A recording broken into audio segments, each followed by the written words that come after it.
What up, YouTube? It's Two Fat Guys Pull Us, and before we get to our video, we wanted to let you know about our milestone giveaway for 1,000 subscribers. We are giving away an Amazing Spider-Man issue number 4. This is the first appearance of Silk, the original Sin tie-in. I'm sure everybody is familiar with this book.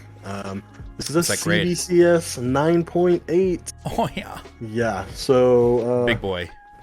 This book is much hotter than it was when we first bought it for the show. Yep, that's true. You insist on still giving it away, and I'm very happy to do it. You can tell that he is not. But anyway, we are giving this away when we hit 1,000 subscribers. Kick-ass, key issue, first appearance of Silk, is someone's going to win this book. So go ahead, hit that subscribe button, and let's get to the video, shall we? Somebody complimented me on my parking today. They left this really sweet note on my window. Okay. It said, parking fine. Parking fine? Yeah, parking fine. Oh, so not really so much as a compliment, just so much as just like you did okay. Like, this parking's fine. Is the joke really going over your head, or are you just fucking with me? You're fucking with me. Okay, got it. I just wasn't sure, like, if maybe you thought it was passive aggressive or no. Because fine isn't a compliment. Fine's just like it's okay. That's the bit.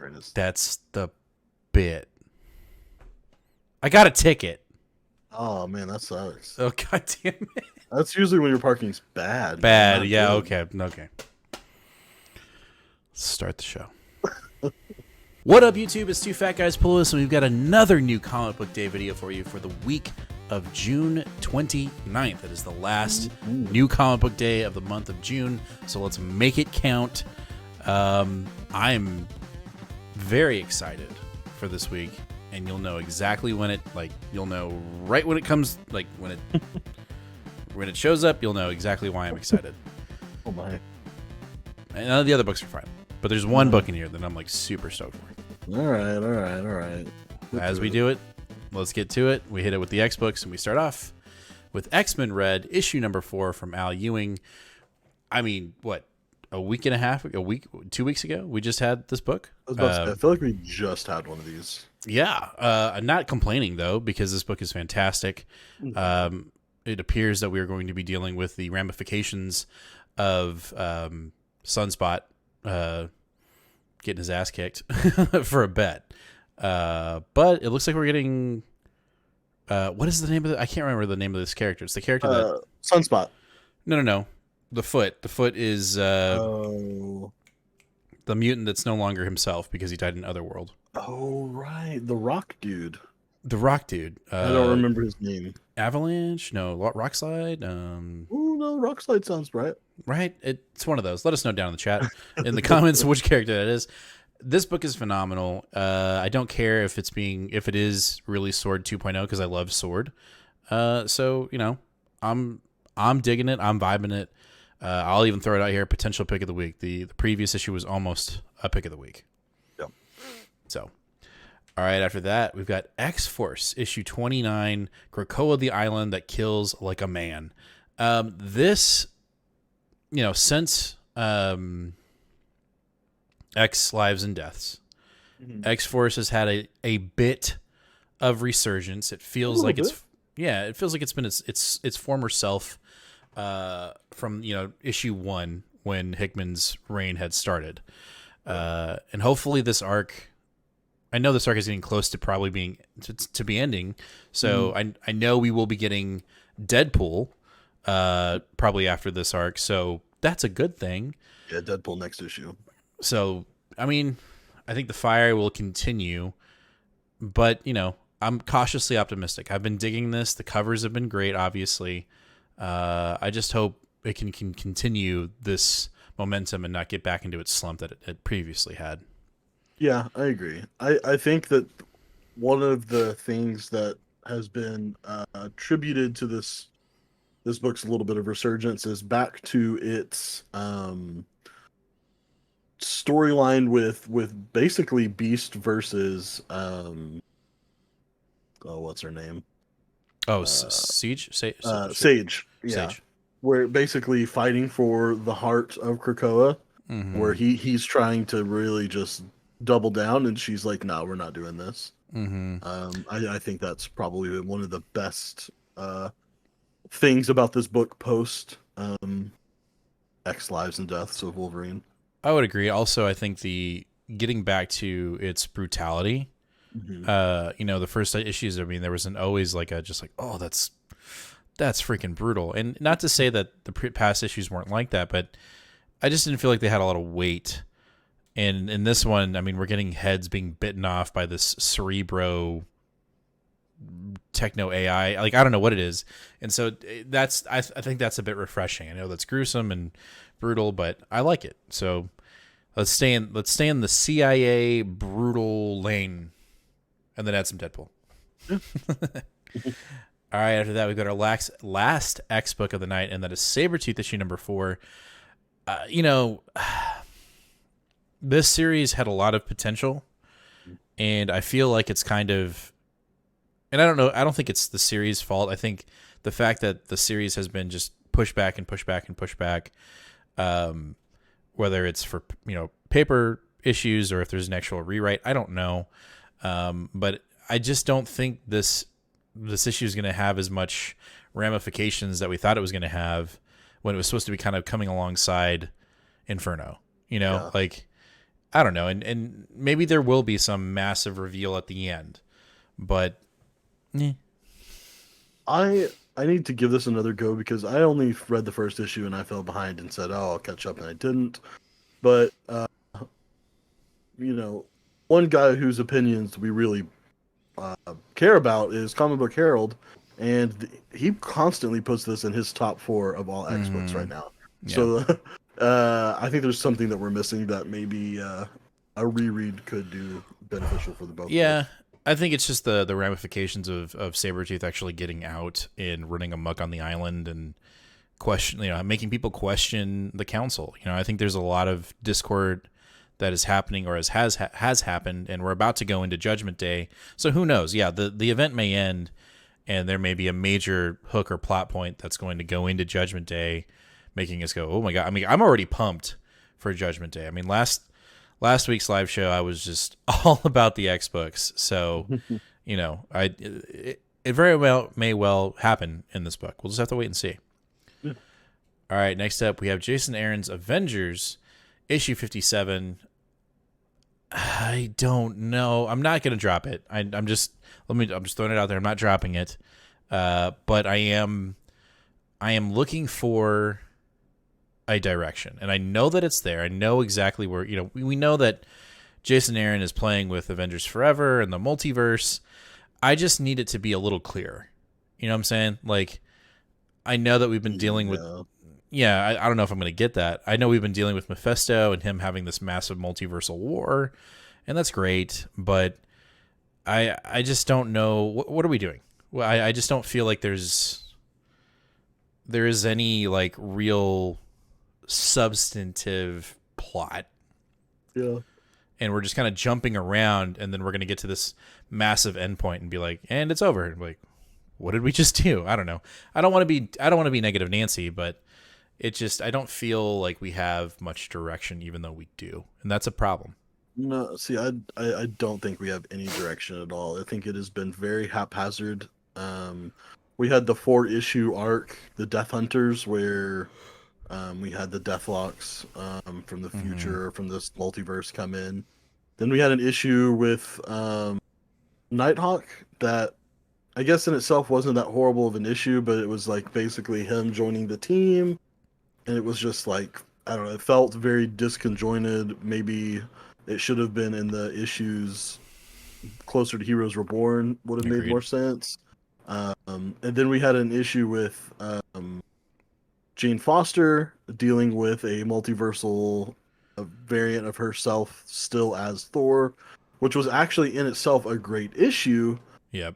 The problem was that it just, again, it felt like it was plucked out of a different story. Like, it didn't really make any sense. It didn't really have anything to do with the Avengers story. And then now it feels like we're going back into the multiversal stuff again. And it's like, wait, well, what have we been doing for the past 2 issues?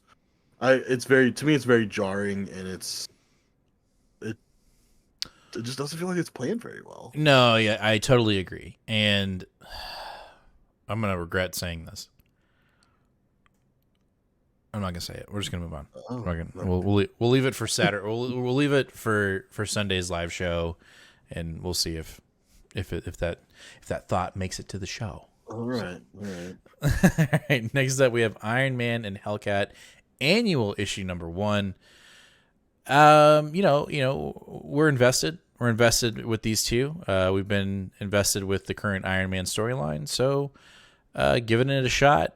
Don't make me regret it. Usually annuals, really, I don't usually dig. I think at least for this year, for 2022, I've liked one, and even that one, I was like, leave these characters out and just keep this character. Yeah, I think we know what we're talking about. We're talking about Ghostmaker. So don't make me regret it, Marvel. Yeah. I was pretty similar to that. I looked at it at first and I was like, no. And then I was like, wait.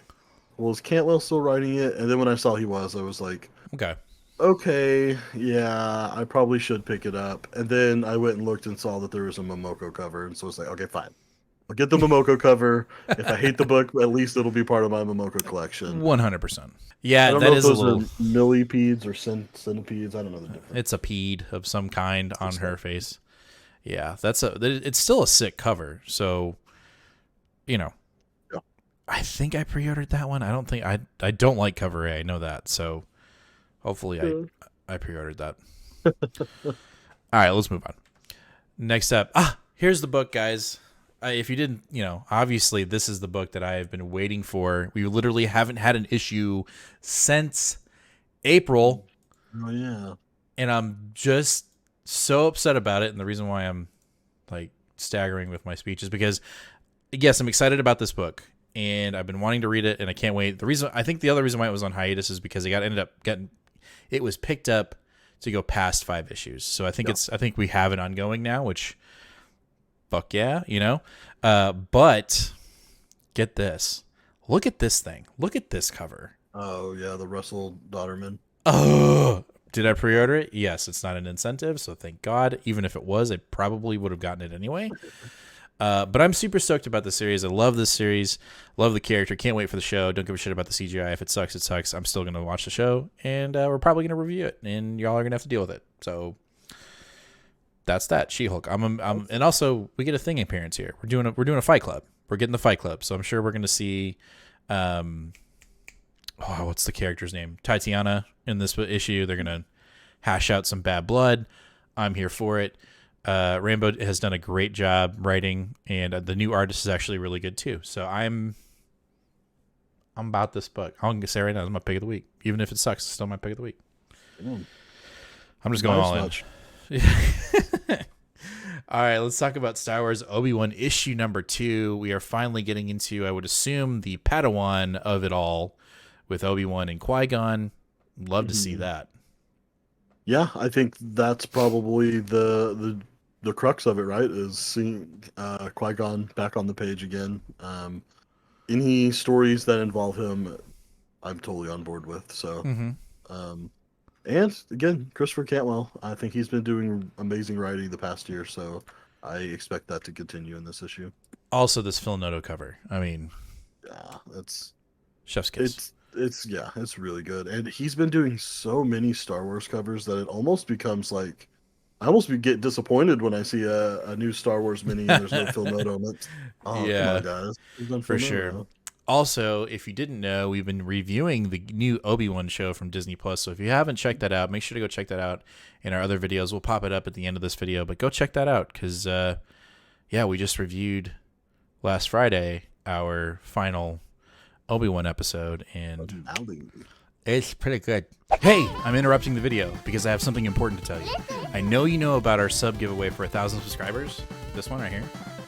I know you know about that one because we talk about it all the time. But did you know we're giving away a slab at 750 subscribers? That's right. We're giving away this second printing of Silver Surfer Black issue number 1 with Noel on the cover when we hit 750 subscribers. So if you're not already subscribed, hit that subscribe button, ring that bell, and give us a like. Let's get back to the video. From DC, we have Superman Action Comics issue 1044, and you are by yourself. I am not reading this book.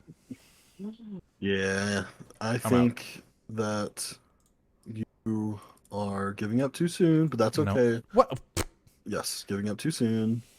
Because the shit's going down. We still have Riccardo Federici on our interiors, so it's gonna look amazing. I'm sure it will. It will. I'm not saying it Uh, won't. we also have a interesting backup story starting here. A world Mm. without Clark. Mm. So I'm curious to see what that's all about. Huh. Like it almost sounds like it's a little bit of a Dark Crisis tie-in or an Oh. alternate or something, but we're supposed to be getting a lot of Midnighter in this issue as well, uh, which I've really enjoyed his character. This series in particular, well, I guess I'd say it's a little bit more the Grant Morrison Superman of the Authority miniseries that made me want to read more Midnighter, but just as a whole, him showing up like a badass last issue was really cool, and I'm excited to see more of that this one. Please keep Federici on the interiors at least for the the rest of this series because Well, it's just not the same without him. we'll see. Yeah. All right. Next up, we have Detective Comics 1061. I know we're inching closer to Ram V taking over the book, and I'm really excited for that. This is the last one before This is the he. last one. Gotcha. Okay. I'm ready for that. I don't really have much to say about the current arc. I mean, I think it's fun. It's been fun, the 3-issue arc. But kind of knowing like where we're going in that direction, I'm just kind of more excited for that. And I know that's unfair. Yeah, But I do think it's unfair. I think Tamaki's run has been a little bit scarred by um, things outside of her control yeah. because overall, I would say that her detective run was short but sweet, Mm. and I mean, I'm insanely excited for Ramvi's run. Mm-hmm. I don't know, man. I want Tamaki still. Honestly what I want is her telling the story she originally started with, which is Bruce Wayne stories. Uh, When she I was agree. doing Bruce Wayne, no money, involved with his neighbors, trying to figure out his life, that kind of stuff. That was her peak I just think, and I think we're writing. kind of doing like a mini review here, but as good as her previous really massive event that she was doing was, I think that really deserved to be in my opinion, outside of the realm of Detective Comics. It should have been like a mini, a 12 part, or how many issues was it? Was It's it 12. 12? A 12-part mini. Because I agree, like that was a fun storyline, and I know we were supposedly dealing with Bruce in Europe, but just not in the book. But I agree with you. Like that's what got us into Detective Comics. Like I Yeah. liked it. We needed more of that, and I think that arc was kind of That's just crushing. totally outside of her control, you I know. know, And so, I know. yeah, And plus, Dan Morrow wasn't on the book anymore, and yeah, that too. That's always hard, man. that was hard. All right, Robin, issue 15. So 17 is been solicited as the end of this run. I have enjoyed it. Obviously, we've got 2 more issues or 3 more issues. No, 2 more issues after this one. Count James. I think a lot of things. I think we kind of said this before the show started. A lot of things on the DC side of our comics pool, our pools, are just kind of in the air. You know, I think after Dark Crisis inevitably ends, we will be having a drastic dynamic shift in the DC books that we're picking up on the show, and that's a good. I think that could be a good thing, but there's a lot of mystery, and so I'll be interested to see obviously what's happening in this book, but then I will be interested to see what replaces this book. Will it be another Robin book, or will it be a Bat Family book, or will it be some other completely new character? I don't know. Yeah, I'm very interested to see where Damien ends up after this because it does seem like editorial is trying to make Damien, a pretty fun and center guy, and Mm-hmm. so we're taking away his own book. I don't know. It's interesting to see where he's going to go. Obviously, the we just got news that the Tim Drake Robin series is solicited, which will I guess be slotting in here as far as like what's next for the Bat Mm-hmm. family. But I think what's more curious is what's next for Damien. So Right. Well, let's see what happens. All right, we're jumping into our independence now, and we have Behemoths Never Ender issue number 2. We picked this book up on a recommendation from our LCS. The creator, Kraft, is a local guy, and we like to support. We want to support, independent and local comics when we can. The first issue was a lot. There was a lot going on. I almost think I need to reread issue 1 just so I can get into issue 2. yeah, yeah. I mean, it was. I do think it was a little ambitious the amount that was shoved into the first issue. One A lot thing of I world think building. a lot of world building, so much so to the point where I think that the actual narrative felt clunky. But I think that the reason why you and I both are picking up issue 2 was how damn gorgeous this book Oh, the was. book is Um, amazing.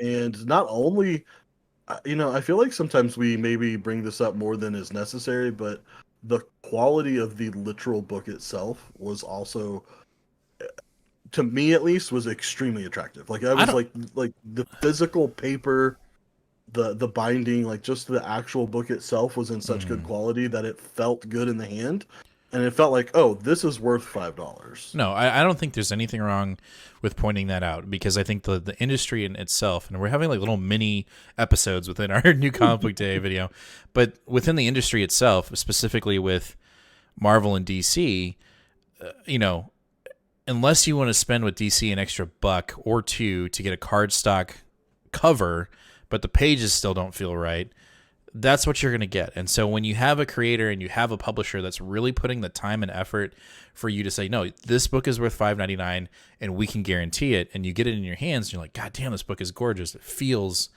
like what comics should feel like. It deserves to be praised. It deserves to be praised. And we'll just say it now. If Behemoth is in your LCS, pick up their books, pick up Neverender, go check it out, support, smaller comics. And we definitely recommend it because, we want to, anytime we can push that, we're going to do it. So check it out. It's like space science, cyberpunk stuff. It's great. All right. After that, we've got Boom Studios, Seven Secrets, number 18. Damn. From Tom Taylor. This is the last issue of what has it been a fantastic ride. Yep. Don't want to get off. Do And not the slightest bit. I'm really hoping, I know it's not going to happen. It's not. I'm just hoping that last page is like, but what about the 8th secret? You're like, and then we get a whole new secret. I don't know. I'm just saying. Yeah, I don't think that's gonna happen. No, you're right. Especially if you look at Dinakulo's Twitter the past month or so, who is, man, he's really like, he's been in his feels about it lately. But he very much is saying, guys, like, oh yeah, this is always where it was going to end, because people kept saying, oh, Tom Taylor's too busy to write this book, so now it's ending, blah blah blah. And he's like, no, no, no, Right. no, no. This has been the ending the entire time. We told the story we wanted. This is always the end from the very beginning. Which I think I'm glad that's happening. Now, obviously, I wish this book was still going on. Right. I would say that this book is very foundational to my reworking of comic books in general, some way in independent comic books and in art style. So, and even manga. Like, I think it got you into manga that's what I mean. more. Yeah, that's what I'm saying with art style, because Yeah. when we first did our preview of this, our very first sneak peek review, God, I mean, that had to have been 2 years by now, or pretty close to it. Yeah. This that was my one complaint, was the art style was too manga-y, and I was like, yeah, I don't know. And now it's like, I'm picking up extras just because of how much I enjoy it. Yeah. So we'll see how Casper ends it. He essentially became a god. Yeah, so we'll see if he's able to harness the powers and fight the demon. It's very vague, but that's basically what the book's about. Let's move on. We've got from Independent, Image Comic, not Independent. Department of Truth, issue number 19. Our protagonist, is it Cole? I think it's Cole. Is taking on the Ministry of Lies, which is the Soviet Union's version of the Department of Truth. This book is consistent, even though it's not consistent, right? Like, we can say that there have been multiple artists on the book, but for very good reasons. But the story itself has been consistent, and specifically with like what we're dealing with right now as a world or nation, however you want to look at it. This book is very relevant to what we're dealing with in today's society. And, that's always a fun thing and a good thing when we can kind of read books that are a commentary on our current situation. And I think we're both in the boat that we hope that this ends up being picked up as a television show, not only because we have our issue number 1s either slabbed or Mylard, but I think the concept overall of Department of Truth is just a really good book. And, the artwork in it, geez, no matter who the artist is, has been just phenomenal. Yeah, it has been. And, Martin Simmons is another one that, like, when the first issue came out, I was like, man, what a compelling book. But that art was pretty difficult to approach. And then now, I mean, could you possibly imagine this Absolutely book not. with like a Marvel House style or Absolutely something? Like, that's No, it wouldn't work. But John Romita Jr. I had to get it in there. Yeah, but this book's dealing with the stuff that we're dealing with now. It always seems very relevant to what's going on in the real world somehow, even though this has been written a few months ago or even longer. Like, it still feels very relevant to like right now, and very eerie because of what we're dealing with. It's like, is Tiny Onion a time traveler? Like, is he from the future? Yeah, I mean, that's almost assured. But all right, yeah. Well, don't shoot us. Next, we've got our last book of the night and our last book of the series, which is Ghost Cage, issue number 3 from Independent Comics. Independent Image Comics. Why am I saying Independent Comics? I don't understand. I don't know. This book has been fun. It's made my pick of the week. I think both issues have made my pick of the week. It's a crazy concept.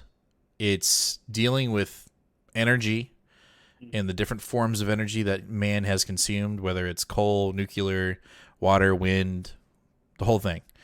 And that's very weird to say because I'm not really giving the book any justice about what it's about. Just know if you're into manga, you're into anime, you're into science fiction, you're into mech, you're into kaiju, this book's for you. And you hate color. This book's for you. Don't listen to him. I am waiting to pick this up once it's in a fully collected colored edition. Then you're never picking it up, and you're missing out because this is a really good book, and I highly recommend anybody that's into any of those things, if it's even just one of those things, you should pick up this book because it's super fun. And again, I will say this may be a pick of the week. It's a potential pick of the week. Last show, I had a really hard time picking a pick of the week because it was such a good fucking week of comic books. So that might happen again with this book and with this week. So we'll just, time will tell. Didn't you pick up issue 1 or no? I did. I never read it. It's still sitting in my to read pile. I've got a whole folder of books that I've missed. So Don't be like Nate. Read the book. Yeah, it's good. All right, that's going to do it for this week's episode of New Comic Book Day for the week of June 29th. Make sure to let us know down in the comments, what are you reading this week? What's the first book you're going to read? And what is your potential pick of the week? Or what is your pick of the week? If you may be watching this after you read your books, let us know. What's your pick of the week? Also, make sure to hit that subscribe button, ring that bell, give us a like, because we are in the middle of a milestone giveaway. We're trying to get to 750 subscribers, and we're giving away a 6 slab. And I might as well show it since I'm talking about it. We're giving away this one. Not show it. No, this one. You were cool with me giving this one away, right? Oh yeah, that one's great. Yeah. You're just not good with me giving away this one because we're giving it away at 1,000 subscribers. So make sure to hit that subscribe button because we want to hit 1,000 subscribers so we can just keep on giving away shit after that because that's what we're gonna do. Also, make sure to watch any of our new review shows. We're doing.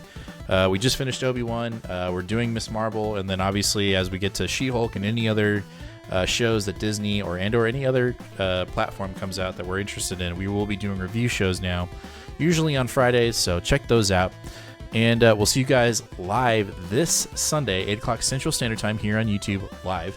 And I think that's it. I think I hit all. I hit all the notes, right? Like I did everything. Yeah, did all the things. I did all the things. We'll catch you guys in the next one. And as always, read more comics. Later.